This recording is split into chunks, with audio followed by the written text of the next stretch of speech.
Welcome to this week's edition of AgostoAllElite podcast. Yep, this is the week of Grand Slam. Let's get to the review. Let's start with Elevation. Let's start with the match: Kaya McKenna versus Thunder Rosa. We have Rosa brought us 26th record singles competition this match.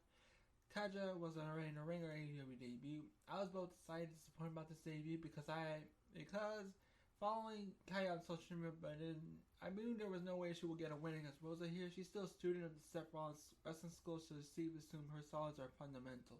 If you haven't seen or watched this match, you're sure they were. Rosa kicked in the face, picked her up for the Fire Thunder driver, got the pin. This was fine, but damn, I wish there had been 3 minutes longer. Gun Club versus Anthony Bennett, Leon State Giovanni, and Ray Jazz. Glove Club was 13 on trios action. So do ever create trios title AEW right at the top of the ranking. Their opponents had no trios records, so you know what their names. It disgusted White confused the provide commentary to what Billy Gunn did to him on Dynamite. The Faces made a comeback, trending Giovanni, but Billy stopped him dead with a back elbow when his son hit a Colt 44 neck breaker. That was that. We have Evil Uno Cabana versus Angels 5 and Preston 10 Vance. The instant war between Dark Order continued on Elevation this week. Right, they are destroying what made them unique, especially sad. Kingston, stop crying. Let's fight. White, and when you're why you friend with that attitude. Actually, they stopped arguing, called the match. Angel double leg Uno to the ground and beat him up. Did a suicide dive for good measure. The rest of the order surrounded them outside the ring, confused with who to help. Back in the ring, Uno advanced the shoving match. Vance caught Uno in midair. Angels made a blind tag, hit a drop kick. Uno avoided a head kick and rolled out.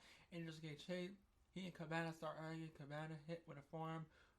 Uno regained control. Tag Cabana in. Cabana teased with a closed fist on Angels, but wouldn't use it. Uno got back in the match. Angels escaped. Tag Vance in. Uno bagged off. Cabana made the save. Got thrown up. Pump kicks with Vance. Punches in the corner so Cabana takes him on. Again, Cabana yanks him on again. Vance gave another forearm. Hit Uno with a spinebuster spear by Vance, but Cabana broke the pin up. Cabana finally hit close fist, got the tag. He and Vance started throwing shots at each other. Angels made a blind tag. Uno made the visible tag. Vance and Cabana continued brawling inside the ring. Uno ripped out Angel's mask. Angels slapped Uno in the face. He hit a forearm that returned. Bridge Uno onto the shoulder to get a pin. Uno refused to hedge after the match and rolled out of the ring. We have Cassidy, Taylor, Sandler versus Mike Vernon. Vernon was 1-0-0 in AEW. That was his promotional debut. That was already in the ring while Cassidy made his entrance. It took about a minute for Cassidy to land an orange punch to get the pin. Toe squash. Pride Party with Matt Hardy versus Teddy Gods and George Santi. Pride Party bought a 2021 record in 92. Goods and Santi had a double mark Doom for the match. All ring made an AEW debut. The double T headsets take over to a diamond cutter finishers the Carpenters off. Hikaru Shida versus Mash Samovich. Samovich sent Shida with a flying to gut wrench suplex with Shida responding headbutts, drop kick to the chest, a running knee, a vertical suplex for a near fall. Samovich hit her with forearms, did a bridging suplex for a near fall. Shida hit a dominator, a sliding forearm, and a katana spinning hit kick for the 3. As Samovich was saying, AEW didn't offer a contract first. Sunny Kiss versus Joey Janela, Mikado Rose. We had a grudge match. This was a grudge match. Kiss immediately nailed Janela with a rolling elbow, put the boost to Janela, drop kick barricade. Janela got busted over, was bleeding from all over the right eye, so Rose came over to make the save. Back in the ring, Kiss and Janela trade kicks to the head. Janela got better of it. When Janela hit to the top rope, Kiss picked Janela up and threw him in a moonsault knees to the herbs to the ribs. Jawbreaker Larry from Janela. Janela went top rope for the moonsault apron. Kiss got away. 2 pins to a DDT for Kiss, and both parties were down the floor. Kiss threw Janela back went to the top, but Janela knocked Kiss down. Ended for the Spanish Fly, near fall. Back-to-back power fires from Janela. Kiss kicked out. At this point, blood was smeared all over Janela's face. Janela went up top again, went for the big elbow, but Kiss countered to a roll-up pin. Before celebration could begin, Kala Rosie wiped Kiss out. Janela whacked Kiss with a chair. Rosie did a standing moonsault onto the chair and then heels. Left right triumph even though Janela lost the match. We have Santana Ortiz versus Avery Good and JT Dunn. You got anything doubt about who to win this match? Just a record, the Inner Circle Back Tag Team pick up a win in their incredible squash match. We have the main event, QT Marshall versus Dustin Rhodes. Two of the most technically sound wrestlers on roster go to headline Elevation this week. We have Marshall hit a powerbomb single for the D Cutter, but Rhodes blocked it, got a near fall of his own. Marshall shrugged the bull off a bulldog. Rhodes hit a big boot to the face. Marshall hit a stepped up enziguri, and Marshall hit a superplex for a near fall. Rhodes went for a roll up and got 1-2. Code Red from Rhodes got 2.99999, and Booyah punches back from 4 for 2. Rhodes hit the bulldog. Aaron Solo tried to interfere, but Lee Johnson yanked him off the apron. Rhodes hit the final reckoning for the 3. This was a good elevation, and I pretty much liked it. So I'm going to recap Dark about now. Okay, let's review Dark. Let's start with JDX versus Wardlow.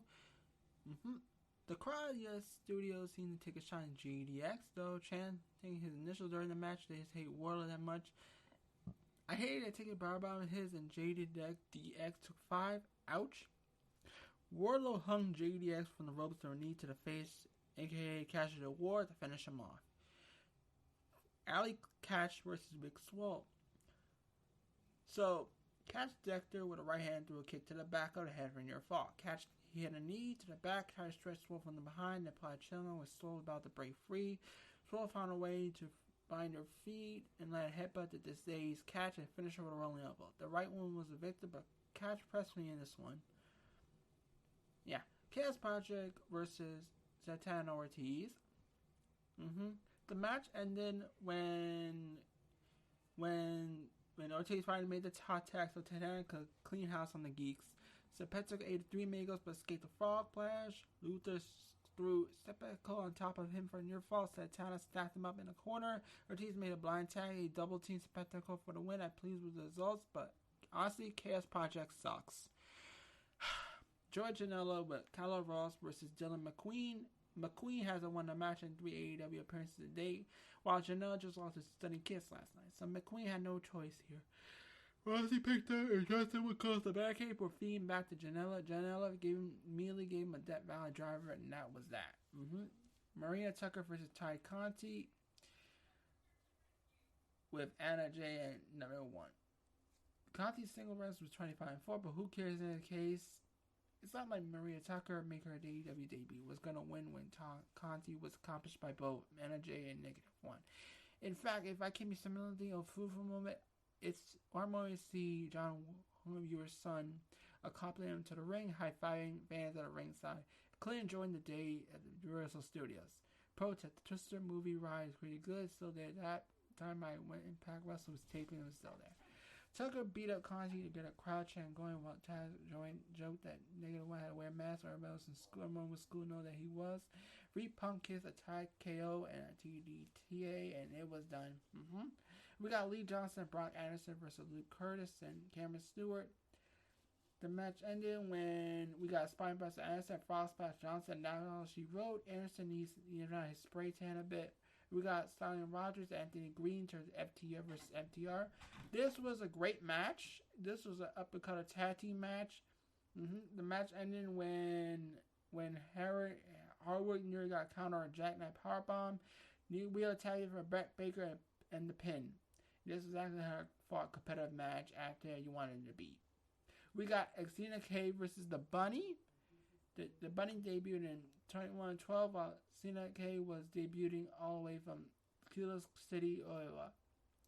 We have Cherry Bomb sold for a little at start to give us some credibility, but quickly turned viciously up to 11. K got off one forearm or 2 big knees and a sliding elbow to the head. You know what comes next? Xena went down the rabbit hole.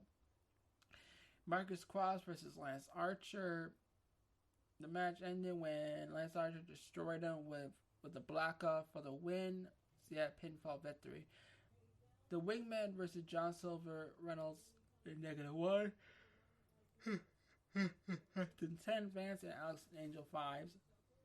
The match ended when Reynolds and Silver hit a combination tag team move. They got the victory. Solid match. Garcia versus Alan James 5. Dark Order. the match ended. It was pretty good. The match ended when Parker raked Angel's eye from outside to break it up. Garcia applied the Scorpio Deathlock to quit Angel's wings by submission. It was a great match. It was an on and off great match. They had uppercuts, crossbodies, great straightforward match. Yeah. Okay, we got Darren Bengston, Cole Carter, Sean Muller versus the Factory. All you need to know, the Factory competition was 1 in trios, 0 in trios. So this was a good match.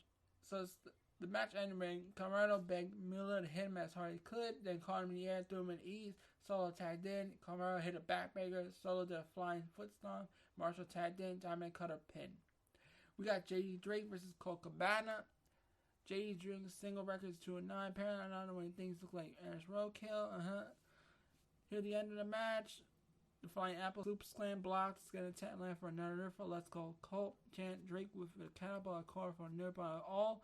Owned Drake missed the moonsault. Cabana did not miss. He got the pin. This was a good match. So JD Drake got some of his moves, and Cabana got the win for Dark Order. We got Bear Bronson versus Eddie Kingston. This was a good match. It was a good match they played off. But the match ended when Kingston hit the same back fists and covered for the Bronson for 3 count. Then we had a microphone. Then he started talk promo for the New York match with Moxley and Suzuki Gun. So yeah, that's our Rampage, which I'll review at the Dynamite. So that was the main event. And here's the thing. AEW Dark was a good episode. So yeah, it was pretty much a good episode. So thank you, and maybe next time, you know what? I will review Dynamite next, so stay tuned about now. Okay, let's review AEW Dynamite. Now we got Mega versus Bryan Danielson, MJF versus Brian Pillman Jr., Cody Rhodes versus Malachi Black, Sting, Darby Allin versus FTR, the AEW Women's Championship, Britt Baker versus Ruby Solo. So let's talk about tonight in Dynamite. The Elite rush out to the time expires for a draw between Omega and Bryan Danielson. The crowd boos furiously. Then the Bucks, the Cole super kicks Bryan. Christian Jungle ran in for the save and ran the Elite out. CM Punk is here. Imagine the type that CM Punk comes after a Bryan Omega match. I'm still drawing out crazy till the shit is gone. Last couple of months, dude. I'm sure I'm not wrestling Dynamite. How do you follow that? He asked, is he correct? I pity the wrestling roster. It's been a long time since I've been in New York. He said it's been a long time since pro wrestling has been in New York. People say it's keep saying he needs to get mad so he can be the old CM Punk. Eventually you'll see that man, but be careful what you wish for. He calls out Teen Taz. They try to come down here mug. BC's fans can't help but smile. Last week they tricked me, jumped me, but during the table. Yes, it pissed me off. Yes, I'm about it. But when missing hits, I step out of stage. I can't help but feel the way I feel. It's a love fest. I start smiling. Yes, I'm happy. I'm see about quite. I think what he did attempt to take away all that from me. I didn't want to hear music. My happy CM Punk, Joy wrestling fan. When I get pissed off, people because they've been so long. If I felt and had this so long, you just I get pissed off because nobody's taking this away from me. This is mine once again. T-Ties Hobby should have picked me up, finished the job. Should have broken my neck. You should have made sure 20,000 people would hear my music. But you made a mistake. You let me live. Now I try to wake you up. It might have tuck your ass in. Hobbs goes to sleep on the Rampage Grand Slam. So we got Mark Vaz with Jericho Hager. They talk about that match on Friday, Rampage, which I'll review after this Dynamite review. Hager said, Man of the Year get more like Boys of the Week. The Boys of the Week get spanked. They follow a fat-faced dipshit. Yeah. The crowd goes mild. Mo. Jericho said he and Hager are the toughest team in AEW. He said Jericho top team jerk-offs can come hang and they're ready to snack on big meatheads in the Big Apple. Sammy said Mio's bullshit went too far. Mio asked why Sammy cares now. He says she did her his neck, but God and his hot wife put it back together for her pleasure and the pain when she wants it. Sammy says he'll buy Fugo a new car and when he wins. And basically after that it was Sting, Darby Allin versus FTR. It was a great match. Sting and Darby Allin got the win. As we all know, yes, MJF got the win against Brian Pillman Jr. in a great match. We had the Cody Rhodes versus Malachi Black. It was a great match. Reaction. Malachi Black got the better of sprayed some mist towards Cody. In the main event, the AEW Women's title against Britt Baker versus Ruby Solo. Britt Baker managed to retain the title and get the victory. Ruby Solo put a massive great effort in that match. I will give her that. So that was Dynamite. I will review Rampage now. Alright, let's review Rampage. We are officially back in Arthur Aston for our edition of Rampage. Let's go to it. CM Punk versus Powerpuff Hobbs. Punk was in control until Hook draws attention. Hobbs catches him with a crossbody. They trade big moves in the second half of the match, with Hobbs countering GTS with spine bust being a highlight, and another looking hurricane from Punk. A notable oh shit moment and an attempt. Hook intervention leads to a finish when Punk dodges his attempt to grab him, and Hook crash into a team tag partner set and hit him with a go-to sleeve to get the win. CM Punk wins. Now we go to the Super Clique. Adam Cole Young Bucks versus Christian Cage Jurassic Express. Cage and Jungle Boy curses early until Cole lured Jungle Boy to the floor into a pair of super kicks from Matt and Nick. The second half is madness you expect given participants. The finish comes after the Bucks throw Christian and Jungle Boy off the ramp to isolate Luchasaurus. He takes the Panama Sunrise, the BT Trigger, and the Boom. Then is a new name for Cole's last shot running knee. So that was Super Clique's victory. Now we go to Man of the Year, defeated versus Jericho and Hager by pinfall. The faces had the heels and their submission holds, but Dan Lambert dropped on the apron and drew their attention. Lambert tripped out Hager which allowed Sky to roll up for the victory. Afterwards, we had Jericho Hager drag Lambert into the ring, looking to make him pay, but the American top team out to surround the ring in an announcement melee. Andre Arlovsky and Junior Dos Santos brawl with Jericho Hager. Paige Van Zant works Jericho for the punches to the midsection after cocking fists like Roman Reigns. Then Jorge Masvidal recreates the knee that knocked out Ben Askren on league champion. That was the segment after the match. Okay, we got Lucha Bros and Santana Ortiz versus Private Party, Butcher and the Blade. This was a crazy sprint that ended after Santana dodged a shooting star press from Mark Quinn. Lucha Bros hit him with a Fear Factor and PNP finished him the Street Zipper, so Santana covering for the pinfall victory. We get a backstage spot segment with Matt Hardy and Jack Evans. Includes a Hardy challenge Art Cassidy to a hair match against Evans. During the 8-man, OC came out with a Superman punch and Jack on the ramp. Superman punch on Jack on the ramp. Sammy Guevara doesn't hit the stage for Sammy cue card stick. Miro walks up behind him, destroying them both. Hugo gets off the stage, gets thrown off the stage, and Guevara ends up passing out in the game over. We got Andrade and Idaho gets a video to say he wants another match against Pac. Now he's dealt with Chavo Guerrero and make sure his assistant Jose know not to get involved in his matches. When Andrade win this time, Pac won't have any excuses. We got Penelope Ford defeated Anna Jay by pinfall. Bunny distracted the referee to throw forward into brass knuckles. Kai Conti ran into Saber friend after the pin, but she also took a brass knuckle shot. The Hardy family office came to celebrate. Then Iron Cassidy showed up on stage with Chris Stanley. They were soon joined by Dark Order. The faces cleared the ring, and it looks like the Dark Order had mended faces, but Evil Uno isn't ready to. He and Stu Grayson leaves on their own. Mark Henry interviews our main eventers. Lance Archer starts talk about how John Moxley has a home field advantage for a single match with Minoru Suzuki in Cincinnati. Eddie Kingston is too worked up. Henry wraps it up. Sorry. John Moxley and Eddie Kingston defeated Minoru Suzuki and Lance Archer by pinfall in a lights out match. We have Suzuki and Archer jumping their opponents during their entrance, cutting off Wild Thing, the Moxley incident. Kendo sticks, trash cans, all the weapons you expect in an unsanctioned match. Kingston gets neutralized by both being booted through a table. Moxley gets his hand duct taped behind his back. Abe recovers when the numbers game is too much for him. Suzuki gun sets up for the blackout onto the backs of two chairs, but Homicide music hits. He takes out Suzuki and Archer and cuts Moxley free. Paragon shifts for everyone. Homicide throws Eddie a trash can, puts over Archer's head, and he lights it up with a kendo stick. Kingston pins Mohawk Monster while Moxley and Suzuki brawl on the outside. The show closes with Moxley, Eddie, and Homicide hugging in the corner of the ring. that was Rampage, and thank you all for my AEW weekly review. This was a Grand Slam, everyone. See you next Saturday for another AEW review. So, bye.